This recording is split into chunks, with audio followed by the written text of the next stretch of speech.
Olá, seja bem-vindo ao Amarangola. Karina Barbosa nasceu em Portugal, mas as suas raízes brotam da Guiné-Bissau. Chegou a Angola pela primeira vez em 1997.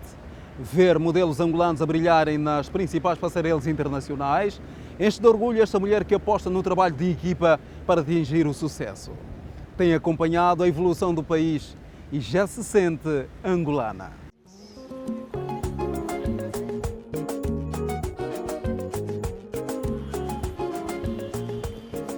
Eu sou portuguesa, nasci em Lisboa, portanto sou alfacinha de gema. Os meus pais são ambos da Guiné-Bissau, mas conheceram-se também já em Portugal, já vivem em Portugal há muitos anos. Eu sempre vivi em Portugal e vim parar a Angola há sensivelmente 13 anos e meio atrás. Bom, tudo aconteceu um pouco na sequência da minha carreira em Portugal. Eu fui manequim profissional em Portugal durante vários anos. Depois trabalhei também como apresentadora de televisão na RTP1. Apresentava um programa que se chamava Made in Africa, que era um programa sobre música africana, videoclipes, entrevistas, etc. E fruto desse meu trabalho como manequim e como apresentadora de televisão, acabei por me tornar também conhecida nos outros países de expressão portuguesa, em Angola incluída.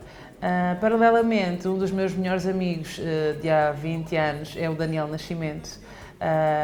Nós convivíamos muito em Portugal e a dada altura ele decidiu que viria a Angola, porque ele também já não vinha a Angola há muitos anos, e ele decidiu que viria cá passar um Natal e um Réveillon. E convidou-me se eu não gostaria de vir com ele para o acompanhar. Então nós viemos, acho que isto foi em 97, se não estou em erro, viemos os dois, passar o Réveillon e o Natal. E foi muito divertido, porque eu nunca tinha estado cá, não tinha nenhum contacto com Angola, e foi interessante perceber que as pessoas sabiam quem eu era e que conheciam o meu trabalho. Nesta viagem acabei por conhecer também as pessoas que estavam ligadas ao Comitê Miss Angola, que iria nessa altura começar a recuperar o concurso que estava parado desde 92, e convidaram-me para ser apresentadora. Então eu voltei alguns meses mais tarde para apresentar o concurso que ganhou na altura a Emília Guardado. Depois continuaram a convidar-me para vir para apresentar o Miss Luanda, para dar aulas de passarela às candidatas, etc. Até que surgiu o convite por parte do Valdo Oliveira para eu vir realmente para Angola dirigir e conceber a primeira agência de manequins profissional, que na altura foi a Mangos, porque não havia, era uma área que não existia em Angola na altura, e foi assim que eu vim cá parar. Quando eu tive cá de férias com a Daniela a primeira vez, em 97, fiquei surpresa, porque apesar do país estar oficialmente em guerra, não se via, não se sentia nada em Luanda, mas obviamente que era uma cidade ainda com muitas necessidades, com poucas opções de entretenimento, de cultura, etc.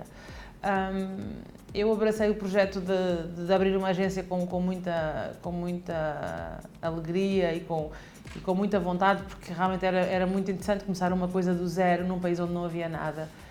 E onde havia muito potencial, porque eu já tinha visto pelas candidatas a Misses que realmente havia raparigas que teriam potencial para ser manequins profissionais. Ao longo destes anos tenho visto Angola a crescer, a olhos vistos, a desenvolver-se, e não só à moda, todas as áreas, e estou muito feliz por ter tido o meu papel nesta parte.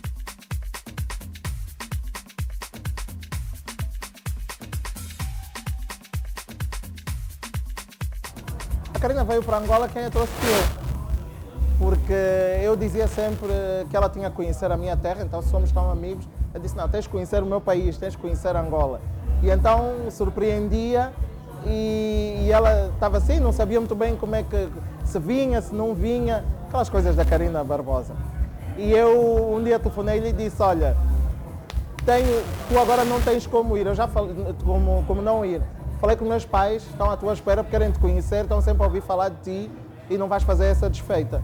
E então ela veio, depois voltámos para Portugal e ela conheceu pessoas aqui que eu apresentei e a partir daí começaram a nascer projetos, convites para projetos, e ela foi ficando e passaram estes anos todos. Eu punha a minha mão no fogo que a Karina se fosse adaptar a viver em Angola, honestamente, confesso, tinha as minhas dúvidas.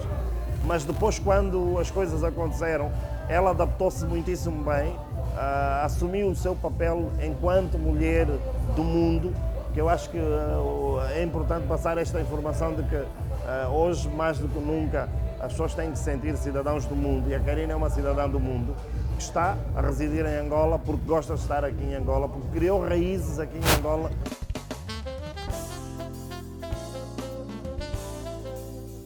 Pelos angolanos fui muito bem recebida, para já porque já me conheciam através do meu trabalho, as pessoas eram todas muito simpáticas e atenciosas e carinhosas.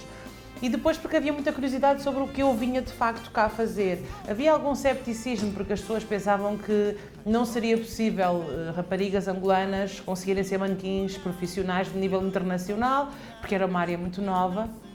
E ainda um pouco estranha, ainda um pouco difícil de perceber, de entender como é que as coisas aconteciam. E eu lembro-me que logo aos primeiros trabalhos, logo quando nós preparámos a agência, saíram os primeiros composites, as primeiras sessões fotográficas, os primeiros books, as pessoas ficavam todas de boca aberta porque não acreditavam que aquelas raparigas eram angolanas. E elas diziam, parecem manequins internacionais. Eu disse, tudo é uma questão de produção.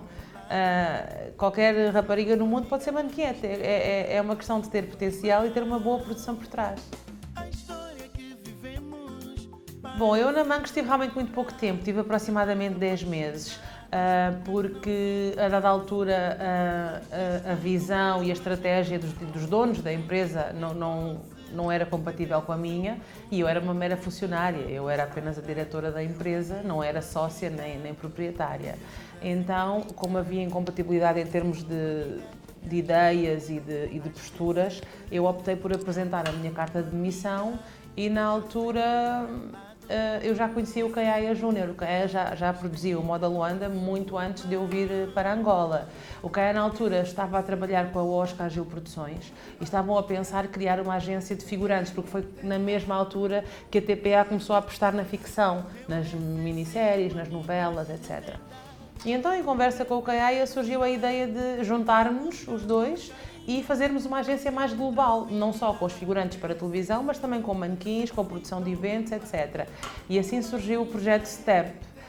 E STEP foi porque era um passo em frente, um degrau acima nas nossas carreiras. Nós hoje fizemos 12 anos de existência. Todas as pedras que nós tivemos que atravessar e com todas as situações menos boas e com todas as boas, acho que é uma eternidade, mas valeu a pena.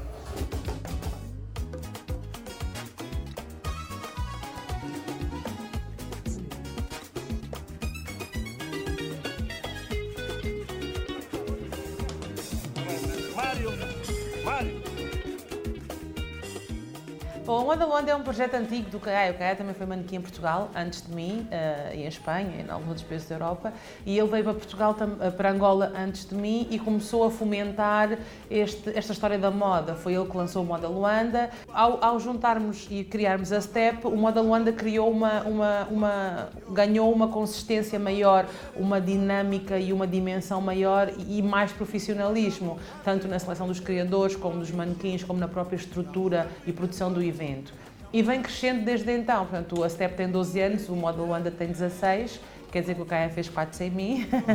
E realmente esta 16ª edição acabou por ser outra vez um marco, porque conseguimos vários objetivos. Primeiro, levar outra vez o Moda Luanda para o público em geral, ou seja, conseguimos colocar o Moda Luanda na Marginal, num espaço público, onde não só a área reservada aos nossos convidados podia assistir ao evento, como também qualquer pessoa que se quisesse dirigir à Marginal poderia assistir gratuitamente ao evento e ver o que de novo se faz na moda angolana.